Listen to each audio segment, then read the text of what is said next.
Welcome students.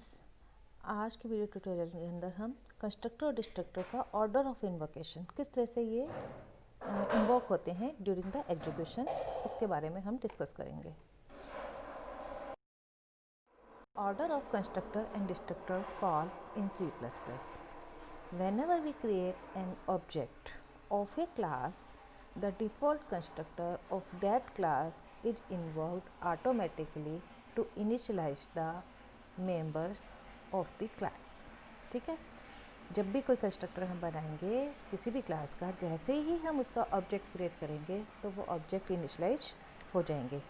Object initialisation होने से मतलब ये है कि उस क्लास के जितने भी डेटा मेंबर्स हैं वह इनिशलाइज हो जाएंगे। ठीक है, तो कंस्ट्रक्टर जो है, डिफ़ॉल्ट कंस्ट्रक्टर जो है ऑटोमेटिकली इन्वोक होगा। पैरामीटर्स कंस्ट्रक्टर भी ऑटोमेटिकली इन्वोक होगा, लेकिन हम उसमें पैरामीटर्स पास करेंगे। लेकिन डिफ़ॉल्ट कंस्ट्रक्टर में केवल हम क्लास नेम और ऑब्जेक्ट नेम लिखेंगे तो उसी से ही कंस्ट्रक्टर जो है कंस्ट्रक्टर नहीं, उसी से कंस्ट्रक्टर इन्वोक हो जाएगा एवं उसी से ही आपके ऑब्जेक्ट जो है इनिशलाइज हो जाएंगे। Destructor is use to destroy all the objects of that class. यदि आपने क्लास के अंदर डिस्ट्रक्टर यूज किया है तो जितने भी कंस्ट्रक्टर के द्वारा आपके ऑब्जेक्ट्स क्रिएट हुए हैं वो सारे ऑब्जेक्ट्स जो हैं डिस्ट्रॉय होंगे, या उस ऑब्जेक्ट्स के जितने भी डेटा मेंबर्स हैं, उस क्लास के जितने भी डेटा मेंबर्स हैं वो डी इनिशलाइज हो जाएंगे। अब ऑर्डर ऑफ इन्वोकेशन क्या है? Order of invocation is the object which is created last will destroy first. मान लीजिए आपने किसी क्लास में 3 ऑब्जेक्ट बनाए, A1, A2, A3। ठीक है, इस ऑर्डर में आपने कंस्ट्रक्टर कॉल हुआ, लेकिन जब आप डिस्ट्रॉय करेंगे तो A3 क्योंकि लास्ट में क्रिएट हुआ था वो पहले डिस्ट्रॉय होगा, फिर A2 डिस्ट्रॉय होगा, फिर A1 डिस्ट्रॉय होगा। This is the order of invocation in the destructor. ठीक है, इन द कंस्ट्रक्टर जिस ऑर्डर में लिखे गए हैं ऑर्डर ऑफ इन्वोकेशन सेम रहेगा। इन डिस्ट्रक्टर ऑर्डर ऑफ इन्वोकेशन में क्या होगा, जो लास्ट ऑब्जेक्ट क्रिएट हुआ है वह पहले डिस्ट्रॉय होगा। इसको हम एक प्रोग्राम की हेल्प से अच्छे से समझते हैं। This is the program to show the order of constructor and destructor. ठीक है, हमने यहाँ पे क्या किया है, एक क्लास बनाई A। ठीक है, A का आपने कंस्ट्रक्टर बनाया, लिखा constructing object of class A।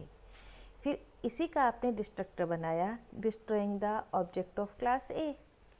फिर आपने ये क्लास आपकी यहाँ बंद होगी, फिर आपने क्लास B बनाई, सेम आपने B का कंस्ट्रक्टर बनाया, B का डिस्ट्रक्टर बनाया और उनका क्लास B को कंस्ट्रक्ट किया और क्लास B के ऑब्जेक्ट को डिस्ट्रॉय किया।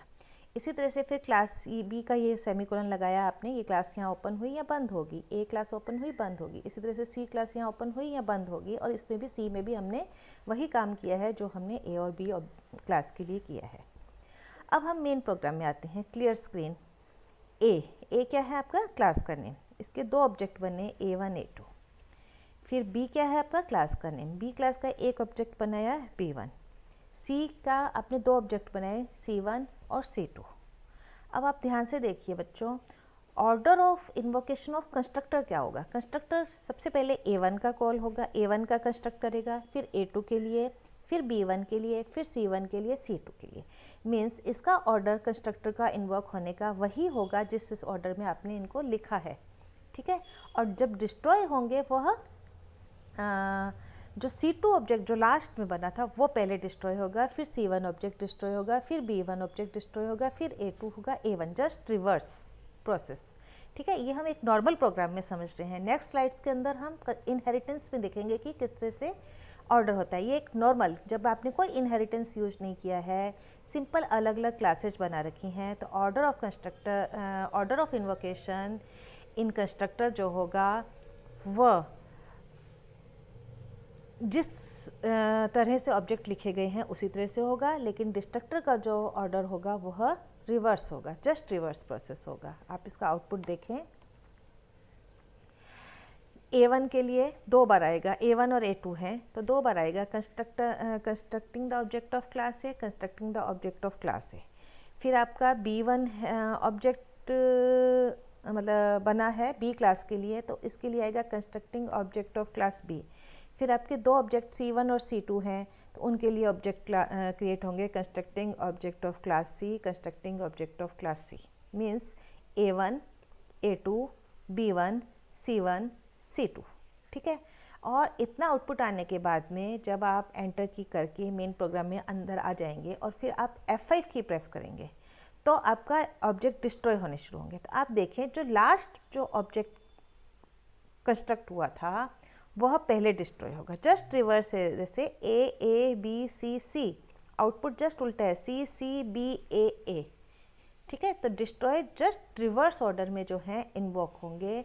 जो लास्ट जो ऑब्जेक्ट क्रिएट हुआ था वह पहले डिस्ट्रॉय होगा, फिर ये डिस्ट्रॉय होगा, इस तरह से इनका ऑर्डर चलेगा। Is it clear? अब हम देखेंगे इनहेरिटेंस में इनका ऑर्डर ऑफ इन्वोकेशन क्या रहता है। Order of constructor and destructor call in C++ in inheritance. तो किस तरह से इनका ऑर्डर रहेगा या किस तरह से ये इन्वोक होंगे। ऑर्डर से तात्पर्य है कि किस तरह से ये इन्वोक होंगे या किस तरह से ये कॉल होंगे। Okay. Order of constructor and destructor refers to the pattern in which the constructor of various classes are called during inheritance of classes. Whenever we create an object of a class, the default constructor of that class is invoked automatically to initialize the members of the class। ये normal है, जब आप कोई भी object create करते हैं तो default constructor जो है ऑटोमेटिकली इन्वॉक हो जाएगा। लेकिन जब आप इनहेरिटेंस यूज करते हैं तब क्या होगा, देखें। If we inherit a class from another class and create an object of the derived class, then the default constructor of the base class will be invoked first। ठीक है। यदि आपने derived class का ऑब्जेक्ट बनाया है तो वो derived class की जो सुपर क्लास होगी उसका जो कंस्ट्रक्टर है या उसके जो ऑब्जेक्ट हैं उनके लिए कंस्ट्रक्टर पहले इन्वोक होगा। This is the order of invocation. So the order of invocation is that the base class default constructor will be invoked first and then the derived classes default constructor will be invoked। और जिस order में ये invoke हुए हैं उसके just reverse order में destructor invoke हो जाएंगे या जो भी ऑब्जेक्ट्स हैं वो डिस्ट्रॉय होंगे। हम इसको एक प्रोग्राम की सहायता से अच्छे से समझते हैं। Program to show the order of constructor and destructor call in inheritance। ठीक है।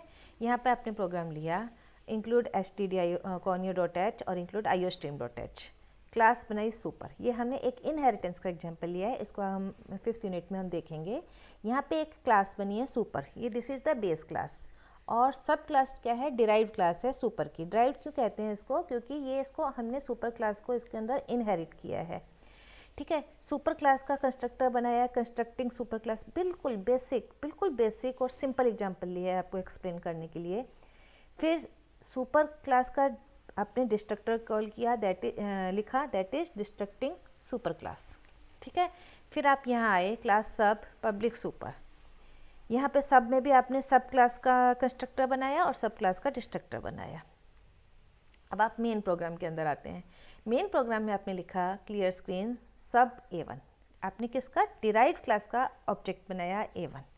अब आपको इसमें ये लर्न करना है कि ऑर्डर ऑफ इन्वोकेशन क्या रहेगा। जब हम डिराइव्ड क्लास का ऑब्जेक्ट बनाएंगे A1, नॉर्मल वे में तो क्या होता है, इस क्लास का यदि हमने ऑब्जेक्ट बनाया है तो इस क्लास का कंस्ट्रक्टर कॉल हो जाता, लेकिन इसकी जो बेस क्लास है, सुपर क्लास है, उसका कंस्ट्रक्टर पहले इन्वॉल्व होगा। तो आउटपुट क्या आएगा, कंस्ट्रक्टिंग सुपर क्लास, ये भी लिखा आएगा, और फिर कंस्ट्रक्टिंग ऑब्जेक्ट ऑफ सब क्लास, ये भी लिखा आएगा। ठीक है। तो ऑटोमेटिकली जब हम डिराइव्ड क्लास का ऑब्जेक्ट क्रिएट करते हैं तो डिराइव्ड क्लास का कंस्ट्रक्टर इन्वोक होने से पहले सुपर क्लास या बेस क्लास का कंस्ट्रक्टर इन्वोक होगा और उसके जस्ट रिवर्स ऑर्डर में डिस्ट्रॉय होगा, क्योंकि बाद में ये बना था तो पहले ये डिस्ट्रॉय होगा और फिर आपका सुपर क्लास का जो ऑब्जेक्ट है वो डिस्ट्रॉय होगा। तो आउटपुट देखें इसका, देखो कंस्ट्रक्टिंग सुपर क्लास, हालांकि हमने सुपर क्लास का कोई ऑब्जेक्ट नहीं बनाया है, यहाँ पे हमने किसका ऑब्जेक्ट बनाया है, डिराइव्ड क्लास का ऑब्जेक्ट बनाया है। तो कंस्ट्रक्टिंग सुपर क्लास पहले होगा क्योंकि जब भी हम डिराइव्ड क्लास के, वापस रिपीट कर रही हूँ मैं, जब भी हम डिराइव्ड क्लास का ऑब्जेक्ट बनाएंगे तो वो ऑब्जेक्ट, जब हम, यदि हमने कंस्ट्रक्टर यूज़ किया है तो डिफ़ॉल्ट कंस्ट्रक्टर उसकी बेस क्लास का जो होगा पहले इन्वोक होगा, फिर डिराइव्ड क्लास का कंस्ट्रक्टर इन्वोक होगा। डिस्ट्रक्टर जो है वो जस्ट इसका अपोजिट चलेंगे, पहले डिराइव्ड क्लास का डिस्ट्रक्टर इन्वोक होगा, फिर आपका बेस क्लास का डिस्ट्रक्टर इन्वोक होगा। ठीक है, तो constructing super class, constructing object of class सब, डिस्ट्रॉइंग ऑब्जेक्ट ऑफ क्लास सब, देन डिस्ट्रॉइंग सुपर क्लास। तो ये सुपर क्लास का जो ऑब्जेक्ट है वह लास्ट में डिस्ट्रॉय होगा। इसको तो डिस्ट्रक्टर को तो आपको कुछ नहीं आपको समझना है, डिस्ट्रक्टर में तो आपको सिर्फ ये करना है कि जिस ऑर्डर में कंस्ट्रक्टर बने हैं उसका जस्ट रिवर्स जो है डिस्ट्रक्टर चलेगा, जो लास्ट में बना है वो पहले डिस्ट्रॉय होगा, फिर ये इससे पहले बना था तो ये डिस्ट्रॉय होगा।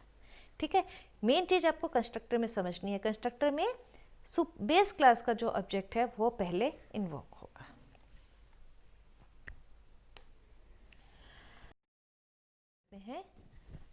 What is the need for destructor, हम डिस्ट्रक्टर क्यों यूज करते हैं प्रोग्राम के अंदर?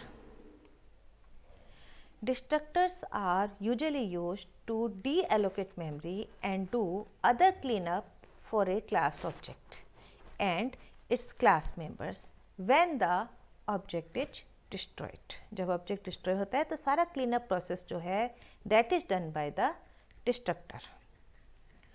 A destructor is called for a class object when the object passes out of scope or is explicitly deleted।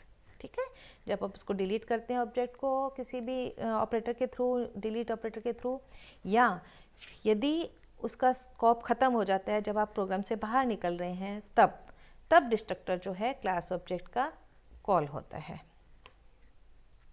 During construction of an object by constructor, resources may be allocated for use. For example, a constructor may have opened a file, allocated memory, etc. These allocation must be deallocated before the object is destroyed. So, a destructor is used for this task. ठीक है, जितना भी आपका file open हुई है या memory allocate हुई है या कोई डिवाइस एलोकेट हुई है तो उनका डी एलोकेशन करना, उनको रिलीज करने का जो प्रोसेस है that is done by the destructor. So इसको हम बोलते हैं कि all the clean up process, ठीक है, for the object is done by the destructor. A destructor perform all clean up task like closing a file, deallocating the memory, etc. So the destructor is equally important as the constructor. जितना आपका constructor important है initialisation करने के लिए, उतना ही आपका destructor important है सारी क्लीन अप प्रोसेस के लिए।